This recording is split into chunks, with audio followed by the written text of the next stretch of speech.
I want you to imagine a father who has built up a business. He has taken care of every aspect. He's spent his hard work, his time, his talent, his treasures to make sure that this was the business that would benefit his family. And now has come the time where his young son has grown up and he's handing it off to his son. He's taking that which he has worked so hard for and giving it to his son. And imagine that the father is now giving instructions on how that son should take care of this family business. Well, I want you to take that illustration and use it to help understand 1 Timothy. The book of 1 Timothy is not about a father and a son and a family business, but it is about a spiritual father who gives instructions to a spiritual son about the church. And no, it's not a family business that Paul passed on to Timothy, but there are principles that Paul is sharing with Timothy to guard the local church, the father's business. Listen to 1 Timothy chapter 6, verse 20.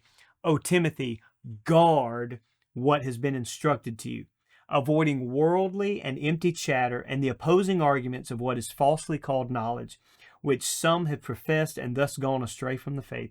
Grace be with you. Yes, 1 Timothy is a book, a letter from a father to a son, a pastor, spiritual father to a spiritual son who is pastoring this church at Ephesus. And he's telling Timothy, stay on guard. This book was written about 64 AD, just a few years before Paul would, according to tradition, pass on and serve as a martyr for Christ and die. And in this, he is teaching about the protection and the purity of the local church. Understand that word, to guard. So what was Timothy supposed to take guard over? What was he supposed to keep or observe? Well, as a pastor, there were 5 instructions that Paul would give Timothy in this book. The first is to guard the doctrine of the church. That's exactly what he said. Guard what has been entrusted to you, this gospel and the doctrine. In fact, look at verse 3 of chapter 1. As I urged you upon my departure from Macedonia, remain on at Ephesus so that you may instruct certain men not to teach strange doctrines. Paul is writing this letter to remind Timothy, I told you when I left you there, guard the doctrine of the church. Second, we're to guard the worship of the church. 1 Timothy chapter 2, verse 1 says, First of all, then I urge that entreaties and prayers, petitions and thanksgivings be made on behalf of all men. And then he explains how, therefore, I want the men in every place to pray, lifting up holy hands without wrath and dissension. Likewise, I want women to adorn themselves with proper clothing, modesty, and discreetly, not with braided hair and gold and pearls or costly garments, but rather by means of good works, as is proper for women making a claim to godliness. He's saying there's a way in which we worship, and the physical manifestations of that are important.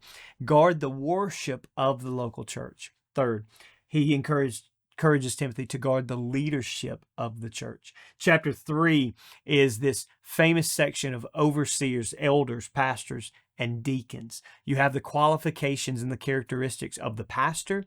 You have the qualifications and the characteristics of the deacons. And Paul instructs Timothy, this is how it should be done. This is the way and manner that you appoint and lead with the elders. And he reminds Timothy in chapter 4, verse 12. He says, let no one look down on your youthfulness, but rather in speech, conduct, love, faith, and purity, show yourself an example of those who believe. He's telling Timothy, you're young. In fact, you're younger than some of the congregates that you have, but guard the leadership of the church because Christ has called you, not anyone else. We should guard the doctrine, the worship, the leadership, but also the discipleship of the church.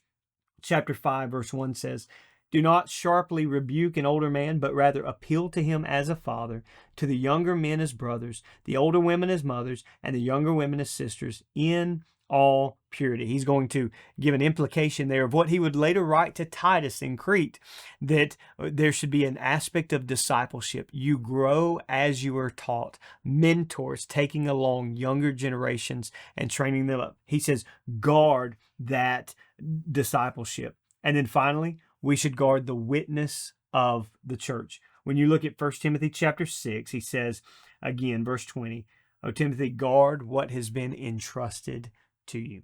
What was entrusted? The gospel. And every chapter, every passage, every verse of 1 Timothy is all about the gospel.